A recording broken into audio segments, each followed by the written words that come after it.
Cam Newton, a Q&A with a woman from the Charlotte Observer, and all of a sudden, Twitter lit up. Here's Cam.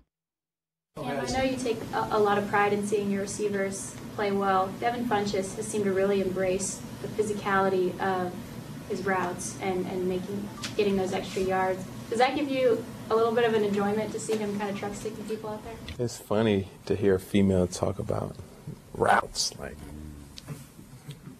it's funny. Ooh, it got quiet in there. I don't know what the follow-up question was, but I do know that the reporter and Cam Newton talked after that press conference, and he didn't apologize. I don't think Carolina Panthers realized what happened there in the moment.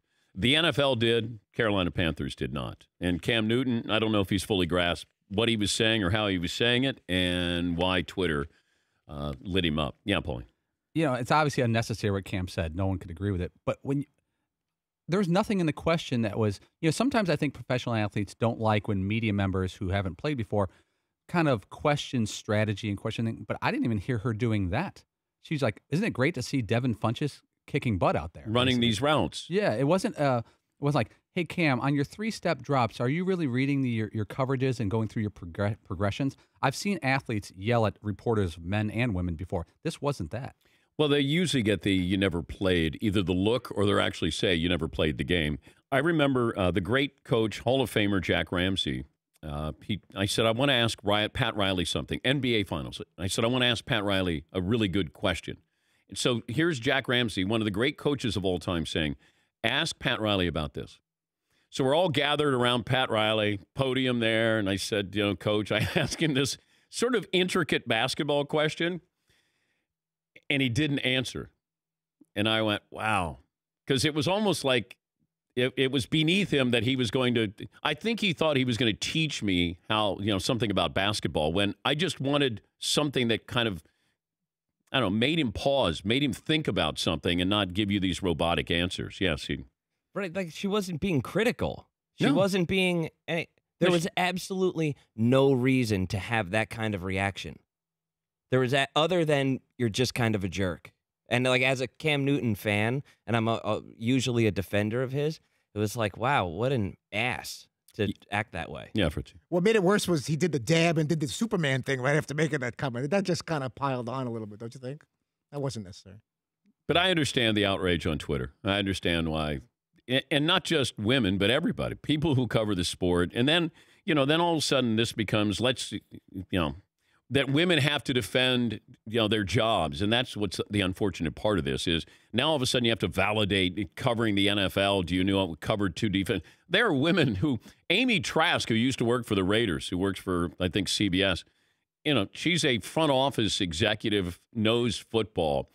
Then you're putting these women in this position to say, all right, do you know what that is? Or do you know what this is? I don't know what those are.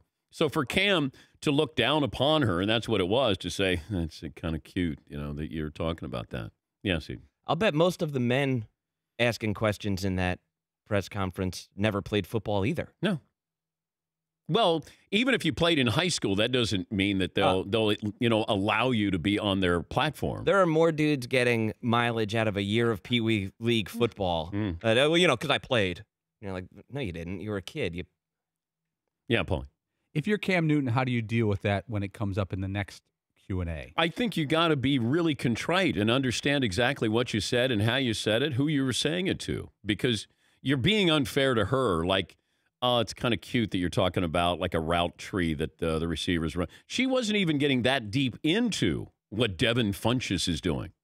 She was just saying, hey, got to be pretty good to see him running these routes there. Yeah, Fritzy. Anything short of him saying that was both insensitive and kind of obnoxious of me to respond that way will not be good enough. It's got to be beyond contrite, like to really acknowledge that was just uncalled for. Yeah, but he's got to say something to her and let her know that because women fight for credibility in this business. It's really hard for women to get credibility because men don't want to be told by a woman and that they may know more sports. Having worked at the mothership, I remember talking to Linda Cohn about that you have to be even better than you think you are or you need to be, because men, when they accept you as just a voice who's giving sports scores and opinions, that's great.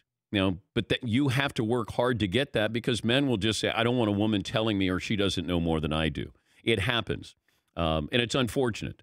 And now, women having to validate why they're in the room, or can you ask a question, or could you possibly know a little more than what your male counterparts are? It's unfortunate that it happened that way with Cam. It was stupid. It was insensitive. And then he added to it by not really owning up to it and recognizing what he was doing. The Dan Patrick Show, weekday mornings on Audience.